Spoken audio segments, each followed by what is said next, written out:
하나님 말씀을 받겠습니다. 요한복음 13장 1절부터 11절까지입니다. 요한복음 13장 1절부터 11절까지 한 절씩 교독해 나가도록 하겠습니다. 제가 먼저 하나님 말씀 읽겠습니다.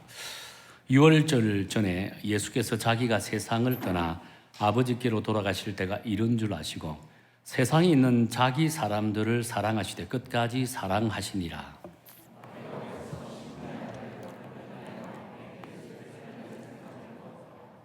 저녁 먹는 중 예수는 아버지께서 모든 것을 자기 손에 맡기신 것과 또 자기가 하나님께로부터 오셨다가 하나님께로 돌아가실 것을 아시고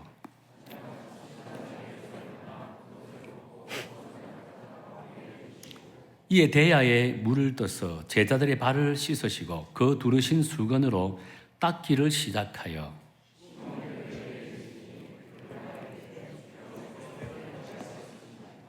예수께서 대답하여 이르시되 내가 하는 것을 내가 지금은 알지 못하나 이후에는 알리라.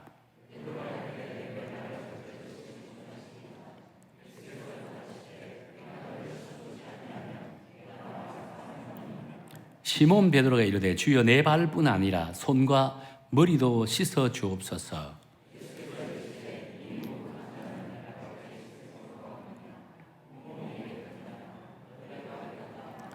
같이 읽겠습니다. 이는 자기를 팔 자가 누구인지 아심이라. 그러므로 다는 깨끗하지 아니하다 하시니라. 아멘, 아멘. 하나님 아버지 감사합니다. 이 시간 하나님 말씀을 또 듣기를 원합니다. 성령 하나님이 말씀을 전하는 이 부족한 종에게도 감화 감동케 해주셔서 정말 사람의 말이 아니라 오직 하나님의 말씀만 선포하게 도와주옵소서. 말씀을 듣는 성도들에게도 성령의 감화 감동 있게 해주시고 사람의 말이 아니라 하나님의 말씀으로 받아들여 말씀대로 살리고 결단하는 귀하고 복된 시간 되게 도와주옵소서. 예수님 이름으로 기도드립니다. 아멘.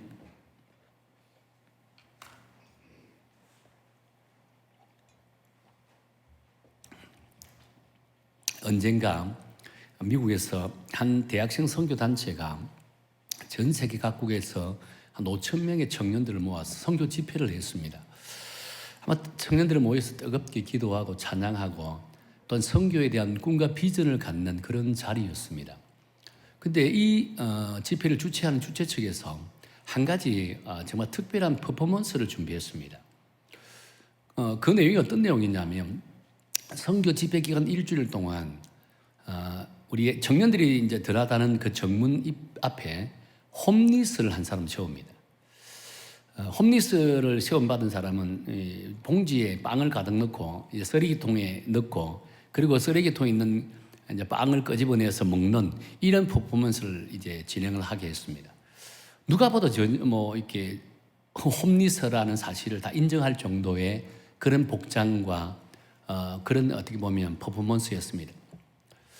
주최 측에서는 과연 우리 젊은이들이 이 홈리스에 대한 관심을 어느 정도 가질까? 전 세계 복음화를 위해서 영혼 사랑에 대한 마음이 지금 가장 지금 가득 차 있는 상황에서 과연 이 홈리스에 대한 사랑을 얼마나 관심을 얼마나 가질까라고 테스트를 했습니다. 일주일 동안 집회가 끝나고 나서 이제 체킹을 했습니다. 어떤 일이 벌어졌을까요?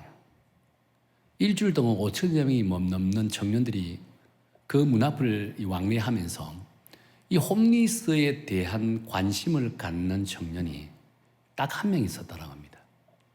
그것도 유모차를 끌고 온 젊은 여인이었는데 그 홈리스에게 $1를 주는 것이 청년 집회에 참석했던 청년들의 모습이었다고 한다는 겁니다. 주님을 사랑하는 마음으로 세계 선교에 헌신하기로 다짐한 사람들이 모인 그 자리에서 영혼 사랑에 대한 실천을 보여준 것은 딱 한 사람. 그래서 주최 측에서는 말하기를 우리가 영혼을 사랑한다 하고 세계 복음을 위해서 헌신한다라고 작정하지만 실제 우리를 내면을 들어보니 그것은 결코 가식적인 사랑이었다라고 한다는 겁니다. 오늘 본문에 등장하는 제자들의 역시 3년 동안 예수님과 동거동락을 했습니다. 말씀과 삶을 통해서 예수님으로부터 제자 훈련을 받았다는 거예요. 여러분 3년이라는 시간 동안 예수님과 함께 동거동락을 하며 말씀을 통해 배움받고 실제로 삶의 현장에서 베풀어지는 놀란 기적과 같은 사역들을 직접 목격했잖아요. 그렇다면 이 본문에 나오는 이 제자들은요, 3년이라는 시간 동안 완벽한 예수님을 닮은 제자가 되게 된다는 거예요. 예수님을 닮은 제자가 되어야 한다는 겁니다. 그런데 실제 그들의 삶을, 일상적인 삶을 들여다보니 그 제자들은요, 세상 영광만을 추구하는 그런 자들이었다는 거예요. 하늘 영광을 추구해야 되는데 하늘 영광은 추구하지 않고 세상 욕심에 빠져서 자리 다툼이나 하고 있는 그들의 모습을 보고 너무너무 안타까이 여겼다는 거예요.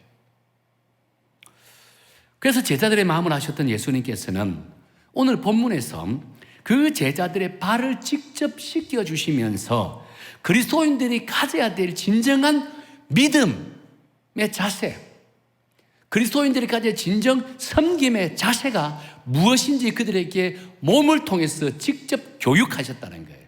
그것이 세족식입니다. 마지막 만찬의 자리에서 마지막으로 그들에게 몸소 실전 보여주시고 가르쳐 주셨던 것이 오늘 본문에 나와 있는 세족식이라고 한다는 거예요. 오늘 본문은 이렇게 시작합니다. 유월절전에 예수께서 자기가 세상을 떠나 아버지께로 돌아가실 때가 이런 줄 아시고 라고 했습니다. 지금 예수님께서는 십자가를 지실 때가 임박했다는 거예요. 제자들을 떠날 때가 임박했다는 거예요. 그래서 예수님께서는요, 마지막 만찬 자리에서조차도 서로 누가 잘났니 못났니 다툼의 세상 영광만을 추구하는 그들을 향해서 직접 세족식을 통해서 그들의 삶, 그들의 의식과 생각을 바꾸기를 원하셨다는 거예요. 그런데 당시 개념으로는요, 스승이 제자의 발을 씻긴다는 것은 엄청난 충격으로 다가올 수 있어요. 왜냐하면 이스라엘은 사막지대이기 때문에 먼지가 참으로 많습니다.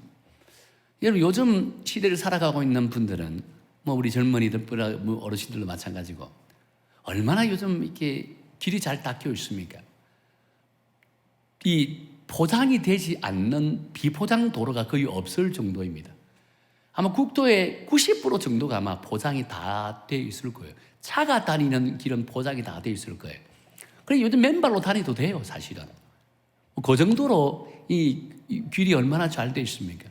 과거에 제가 어릴 적만 해도 포장도로는 거의 찾아볼 수가 없었습니다.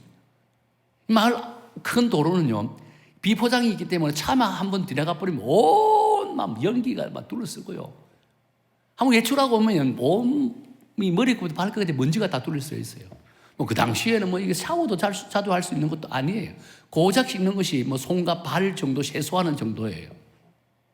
예수님 시대도 마찬가지입니다. 이건 특히 사막지대는 건조하기 때문에 먼지가 더 많아요. 비가 자주 오는 것도 아니잖아요. 그래 얼마나 먼지가 많을까요? 그렇기 때문에 모든 사람들이 외출하고 집에 돌아오면 반드시 손과 발을 씻어야만 된다는 겁니다. 각 집집마다 이 손과 발을 씻을 수 있는 물을 담은 항아리를 항상 문 앞에 두는 것이 그때 관례였다는 거예요. 그리고 이제 집에 들어오면 제일 먼저 하인이 주인과 그 손님의 손과 발을 씻어주는 것이 관습이었습니다. 하인이 없는 집엔 아랫사람이 윗사람에게 이 발을 씻겨주는 것이 당시의 관습이라고 할 수 있다는 거예요. 그런데 오늘 본문에 보세요. 지금 본문에서 누가 누구의 발을 씻는다고요? 스승이신 예수님께서 제자인 제자들의 발을 씻긴다는 거예요. 이 말이 된다고 생각하세요? 오늘 본문에서 예수님께서 제자의 발을 씻기신 때가 언제라고 합니까?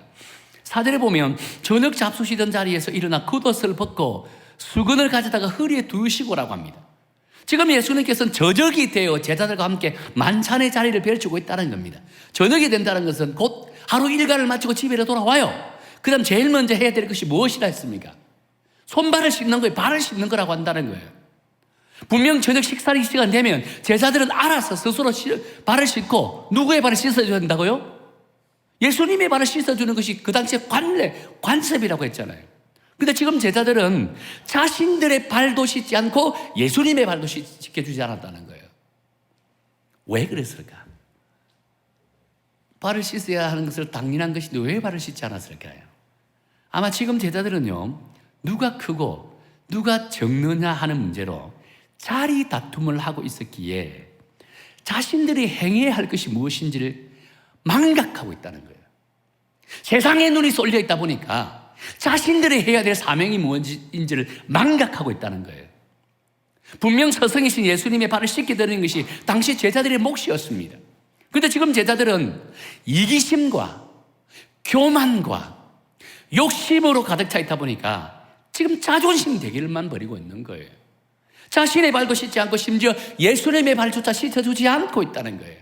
이것이 지금 현재 이 본문에 나오는, 이 본문에 등장하는 사건의 배경이라고 할 수 있는 거예요. 상황이라고 할 수 있는 거예요. 독일의 심리학자인 에릭 프롬이라는 분이 있습니다. 여러분 잘 아시죠? 아마 많이 들어보셨을 거예요. 이분이 이기적인 사람은 이런 사람이다라고 이렇게 글을 썼습니다. 제가 한번 읽어드릴게요. 이기적인 사람은 다른 사람의 필요에 대한 관심이나 다른 사람의 존엄성이나 인격에 대한 존경 따위는 안중에도 없다. 이기적인 사람은 자기 자신 외에는 아무도 볼 수 없으며 모든 사람과 모든 것을 자기에게 얼마나 쓸모가 있느냐로만 판단하려 든다. 여러분 생각하기에 어땠습니까? 여러분 이 말이 맞다라고 생각 안 해요? 그렇습니다. 제자들의 상태가 바로 이런 상태였다라고 한다는 거예요. 이기심과 세상 영광에 빠져 있다 보니까 자기 자신 외에는 눈에 보이는 게 없습니다. 심지어 예수님조차도 눈에 들어오지 않는다는 거예요. 예수님께서는 지금 계속적으로 마지막이 임박할수록 당신께서 짊어져야 할 십자가에 대해서 말씀하시고 고민하고 있는 거예요. 십자가에 대해서 그렇게 안타까이 여기면서 제자들에게 곧 떠날 것을 끊임없이 강조하고 있다는 거예요. 그렇다면 그 제자들은 지금 예수님께서 끊임없이 말씀하시는 십자가에 대해서 관심을 가져야 된다는 겁니다. 예수님의 죽으심에 대해서 그 제자들도 지금 고민을 해야 되는 거예요. 걱정을 해야 되는 거예요. 근데 지금 제자들의 모습은요, 세상 영광만 바라보고 내가 예루살렘에 들어가면 예수님이 왕이 되면 나는 오른쪽에 왼쪽 국무장관, 총리 이렇게 자리 다툼만 지금 벌이고 있는 그런 상황에 놓여 있다는 거예요. 이런 기막한 상황에서 예수님께서는 생의 마지막으로 몸소 제자 교육을 그들에게 보여줬다는 겁니다. 친히 제자들의 발을 씻기면서 제자 훈련을 지금 하고 있다는 겁니다. 그리고 이 세족식은 예수님의 마지막 교훈이기도 하지만 앞으로 하나님의 나라를 이루어 나가야 될 그 제자들이 가져야 될 가장 기본적이고 가장 본질적인 믿음의 자세를 가르치고 있다는 겁니다. 이 세족식이 갖는 것이 이처럼 영적으로 엄청난 교훈을 던져주는 그런 의식이라고 할 수 있다는 거예요. 자, 그렇다면 예수님께서 이 세족식을 통해서 하나님의 선교를 책임지고 있는 제자들에게 무엇을 지금 교훈하고자 했을까요? 두 가지 관점에서 우리 한번 살펴보기를 하는데, 첫 번째는 하나님의 선교는 변함없는 사랑으로 시작해야 합니다. 변함없는 사랑. 변함없는 사랑. 자, 1절을 우리 다시 한번 읽어볼까요? 1절입니다. 우리 1절 다 함께 읽을게요. 시작. 유월절 전에 예수께서 자기가 세상을 떠나 아버지께로 돌아가실 때가 이런 줄 아시고 세상에 있는 자기 사람들을 사랑하시되 끝까지 사랑하시니라 라고 합니다. 저는 이 구절을 묵상하면서 가슴에 와닿는 단어가 있었습니다. 그 단어가 끝까지 사랑하시다라고 이 단어입니다. 끝까지 사랑하시다. 이 끝, 예수님이 지금 말씀하고 있는 이 끝까지 사랑한다라는 이 가치가 과연 어느 정도일까를 고민해 봤다는 겁니다. 영어 성경에 찾아보니까 full extent라는 단어를 쓰더라고요. 여러분, 이런 단어의 의미는 지금 예수님께서 당신의 사랑을 넓힐 수 있을 만큼 최대한 넓히고 있다는 거예요. 내가 사랑할 수 있는 영역을 넓힐 수 있을 만큼 최대한 넓히고 있다는 거예요. 다시 말해서 예수님께서 제자들을 향한 사랑을 최대한 확장하고 있다는 겁니다. 확장. 저는 이것을 묵상하면서 굳이 이렇게까지 하셔야 될까? 예수님의 사랑을 우리 너무 잘 알잖아요. 어떤 정도 사랑인지. 이렇게까지 최대한 확장하면서까지 사랑하셔야만 했을까라고 생각했습니다. 왜 그랬을까에 질문을 던져보았다는 거예요. 여러분, 질문에 대한 답은 금방 찾았습니다. 바로 뒤에 이어나오는 말씀을 보면 답을 찾을 수 있다는 겁니다. 우리 2절 한번 읽어볼까요? 2절입니다. 시작. 마귀가 벌써 시몬의 아들 가룟 유다의 마음에 예수를 팔리는 생각을 넣었더라 라고 합니다.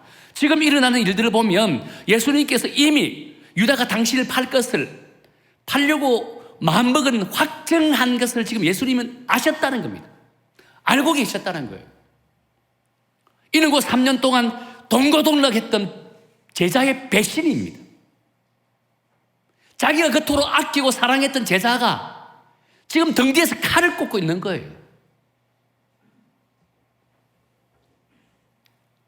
그리고 이렇게 자신을 배신한 제자를 사랑하기까지 그 사랑의 넓이 어느 정도 돼야 될까요?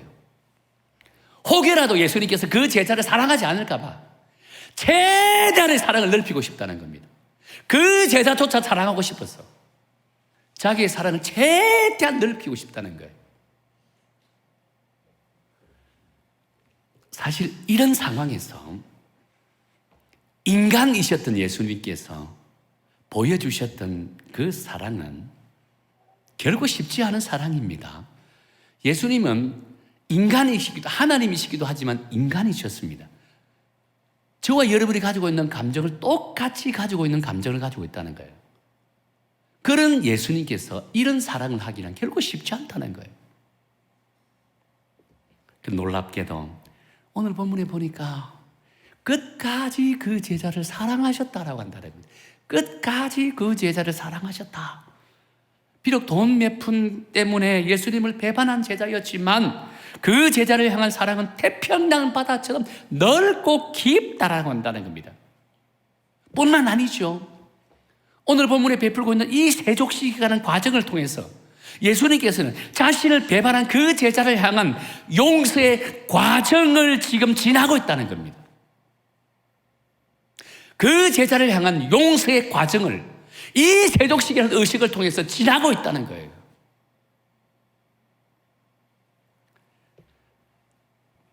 여러분, 우리 신앙에 있어서 용서는요, 어떻게 보면 사랑보다 훨씬 더 어렵게 여겨집니다.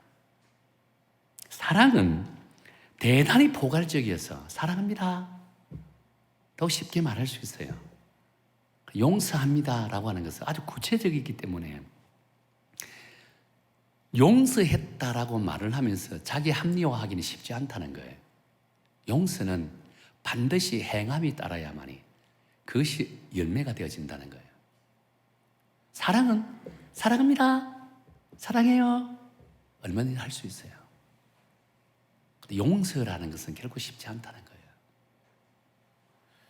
어떤 책에 보니까 용서가 힘든 이유에 대해서 말씀하는데 어떻게 되어 있냐면 미워하는 과정이 없기에 용서에 미워하는 과정을 지나지 않고 용서에 이르려고 하기 때문에 용서가 되지 않는다고 했다는 거예요. 차가 출발해서 종착역을 향해 달려갑니다. 근데 반드시 끝에 정거장이 있습니다. 정거장을 거쳐서 종착역에 가야 되는데 정거장이 거치지 않고 바로 종착역으로 가려 하니까 문제가 생기고 힘이 든다는 겁니다. 반드시 용서라는 이 정거장을 거쳐야만이 그 사람은 진정 이 미워하는 이 과정을 거쳐야만이 진정 용서의 종착역에 도달할 수 있다라고 한다는 겁니다. 사실 우리는 종종 이런 신앙의 조언을 받습니다. 용서하세요. 하나님이 뜻입니다. 그런데 여러분 이런 말을 들으면 참으로 힘들어요. 내 등 뒤에서 칼을 꼽은 사람이, 내 뒤통수 친 사람이, 내가 가장 아끼고 사랑했던 사람이 한순간에 돌면에서 나를 공격해 온다면 여러분 어떤 마음이 들까요? 내가 그렇고 아끼던 제자가 한순간에 돌변해서 스승을 그냥 죽이려고 달려든다면 어떤 마음이 들까요? 여러분 그거보다 힘든 것이 없습니다. 예수님께서 지금 가룟유다의 배반은 다른 그 어떤 배반보다 가장 큰 고통이 앞서는 배반입니다. 왜 그런 줄 아세요? 여러분 일반적인로 그냥 이렇게 자기를 향해서 공격하고 모함하고 이런 것들은 그래도 어느 정도씩 용서할 수 있어요. 한번 만나서 그냥 되게 뭐라 하고 또 만나서 그냥 회포 풀면 용서할 수 있는데 자기가 아끼고 사랑했던 제자가 자기 등 뒤에서 칼을 꽂고 뒤통수 치는 사람 배신하면요 그만큼 더 큰 고통이 없다는 거예요. 그래서 지금 예수님께서는 가룟유다의 배신을 통해 세상에서 가장 큰 고통을 겪고 있는 것을 상징적으로 지금 보여주는 장면이라고 한다는 겁니다.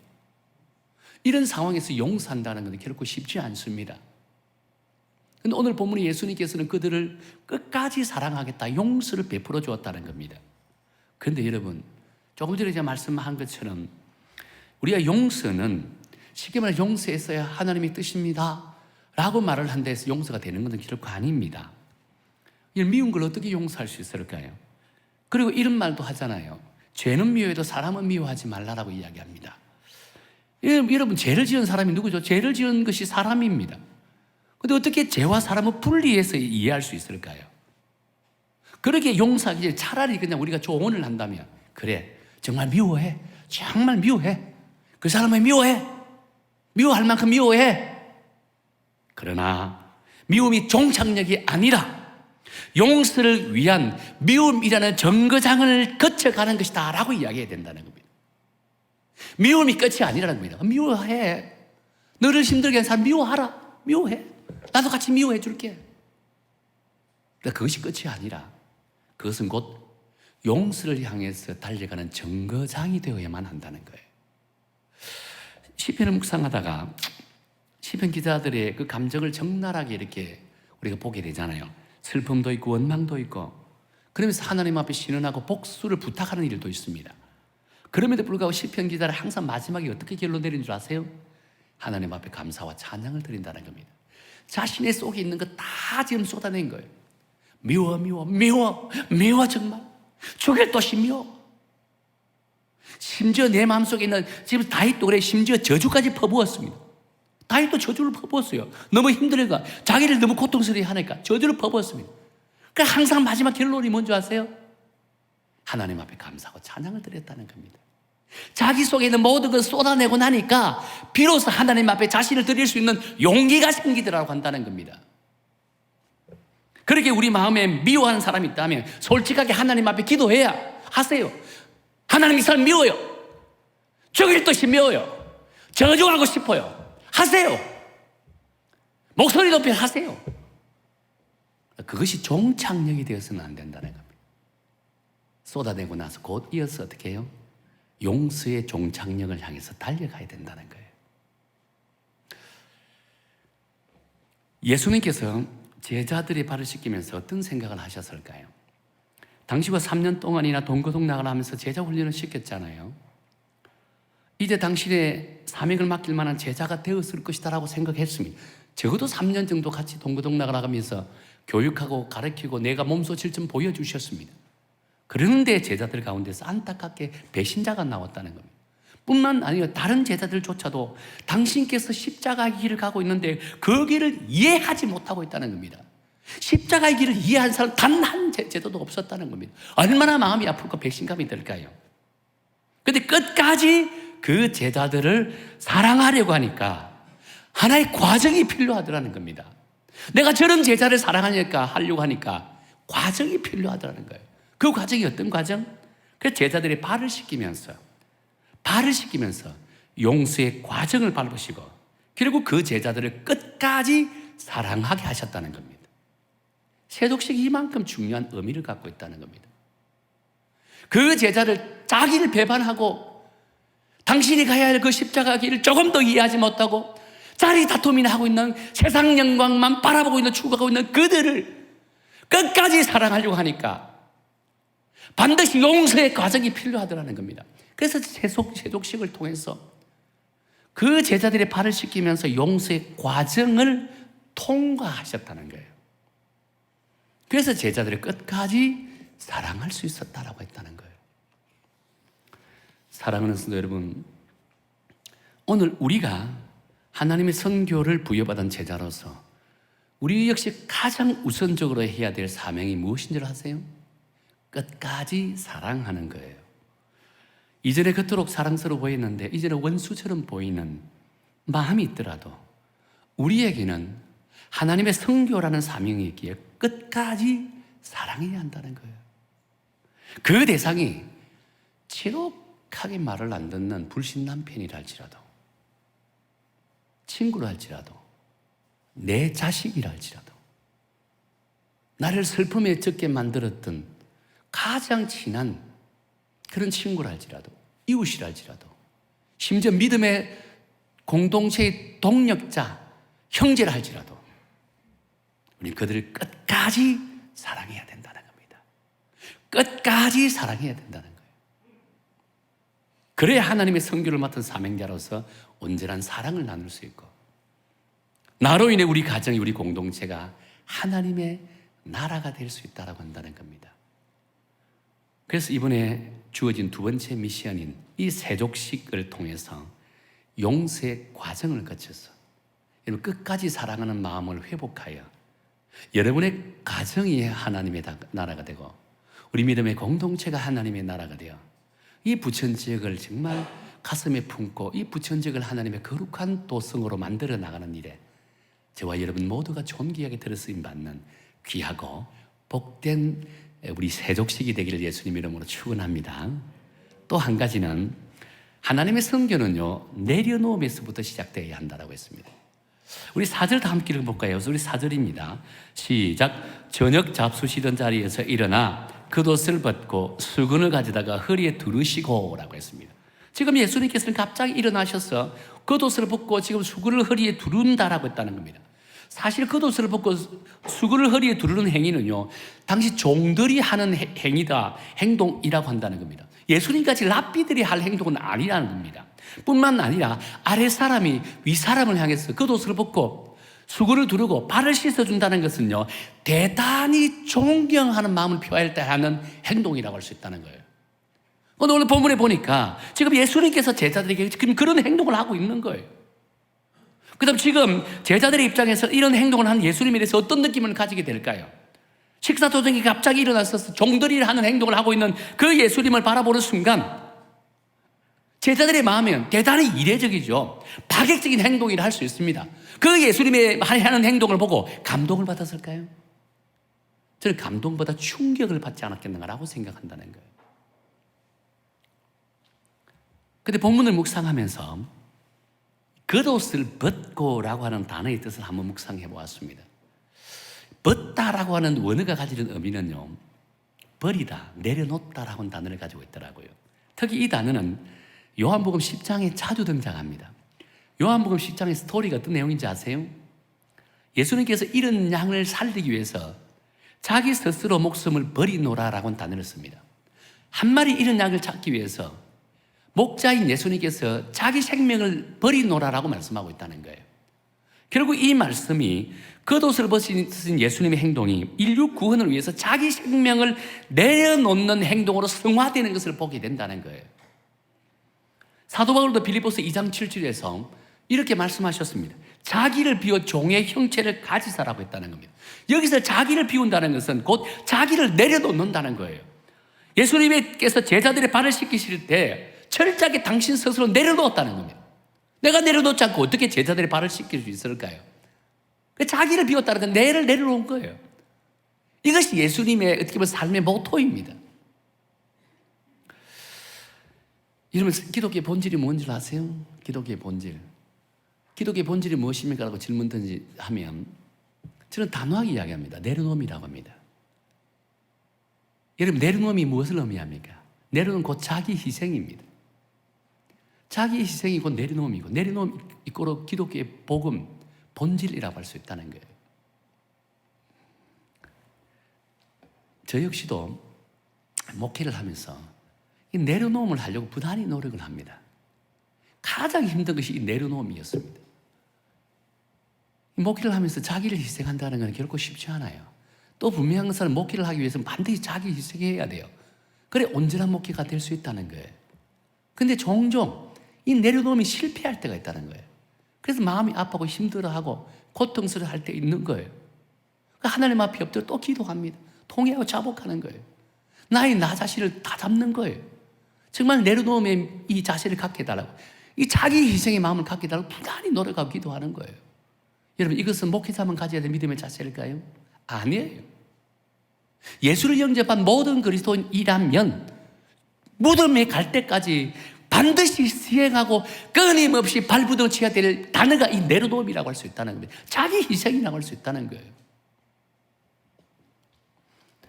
이 내려놓음이 온전히 실행될 때 비로소 그때 하나님의 나라가 우리를 통해서 이루어지게 되어진다는 거예요.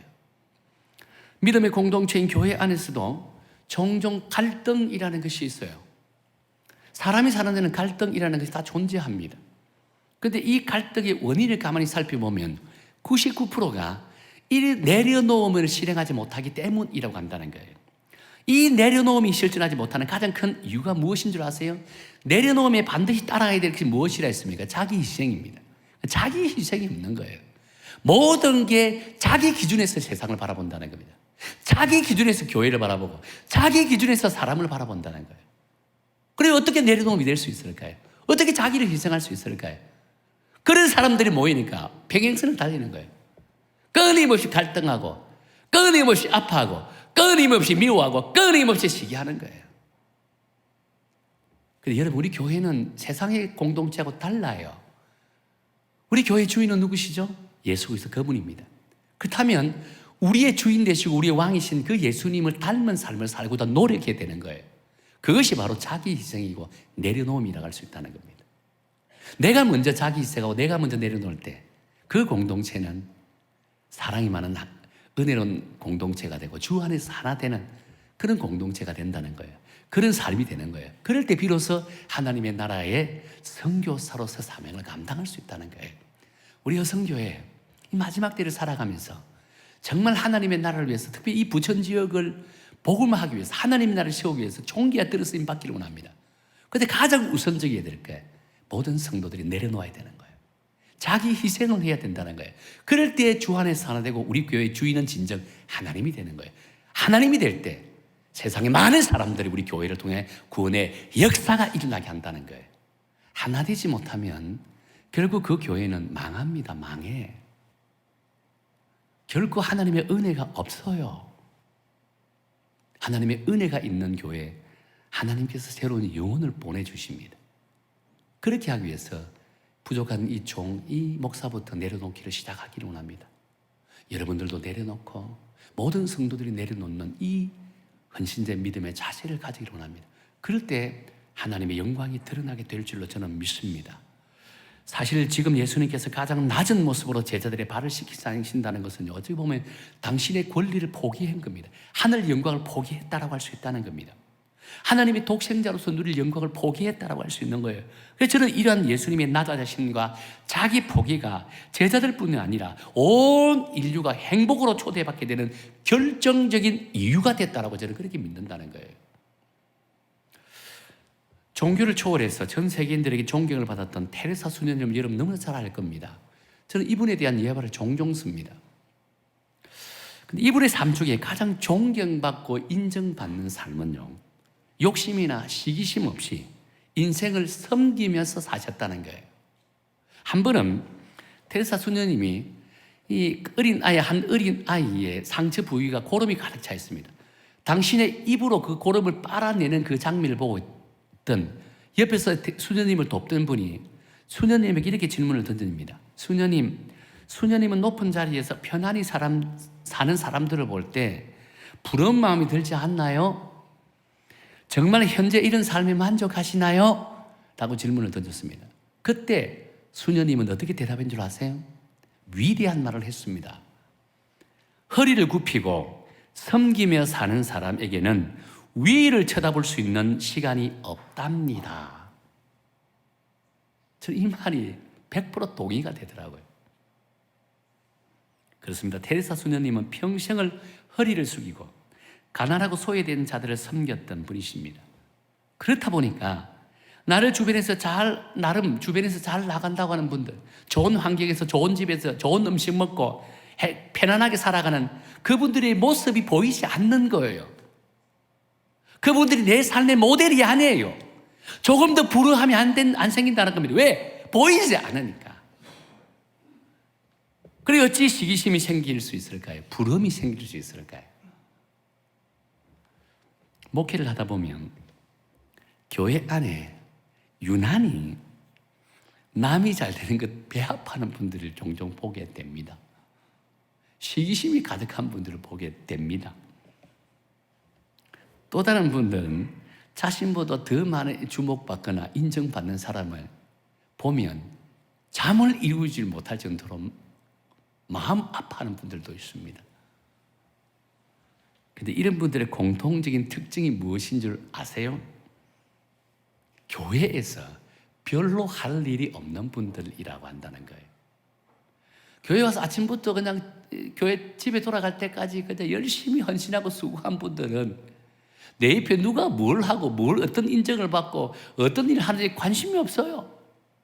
내가 맡은 그 일에 충성하고 헌신하기 바쁘지 남에게 시선 돌릴 여유가 없는 거예요. 별로 할 일이 없는 분들은 그 시선이 자꾸 남에게 가는 거예요. 남에게. 이 사람에게도 가고 이 사람에게도 이 사람에게 가고. 그래서 시기심이 생기기도 하고 질투가 나기도 하고 열심히 일하는 사람 오히려 사기를 떨어뜨리는 그런 경우들이 있다라고 한다는 거예요. 물론 우리 교회에 이런 분들이 있다는 건 결코 아니에요. 오해하지 마세요. 우리 교회는 없습니다.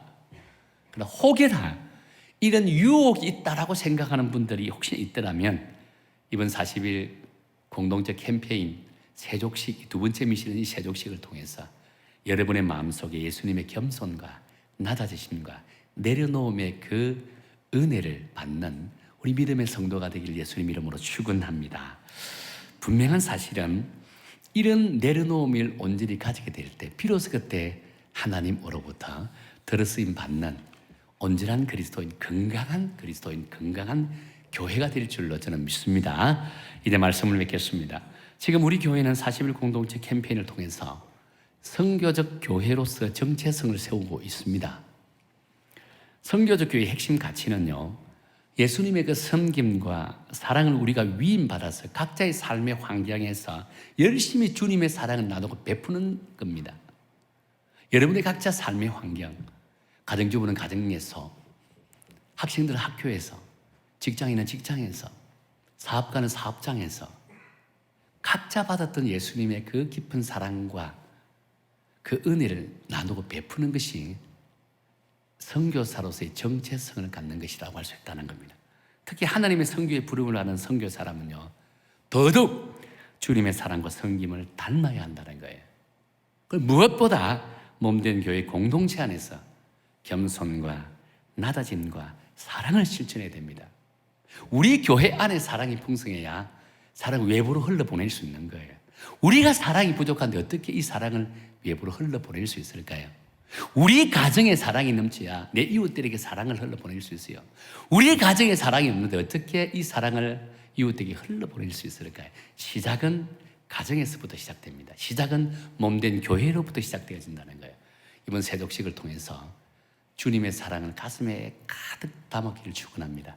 혹시나 미움이 마음속에 자리 잡고 있더라면, 남편이 밉다면, 자식이 정말 꼴도 보기 싫다면 이번 세족식을 통해서 사랑을 회복하여, 또 우리 오이코스가 세족식을 통해서 우리 오이코스 안의 사랑을 회복하여 하나님 예수님을 닮아가는 그런 그리스도인으로서 우리가 받은 사랑을 함께 나누고 베푸는, 그래서 이 땅 마지막 때 선교사로서의 사명을 온전히 감당하는 우리 믿음의 성도가 되기를 예수님 이름으로 축원합니다.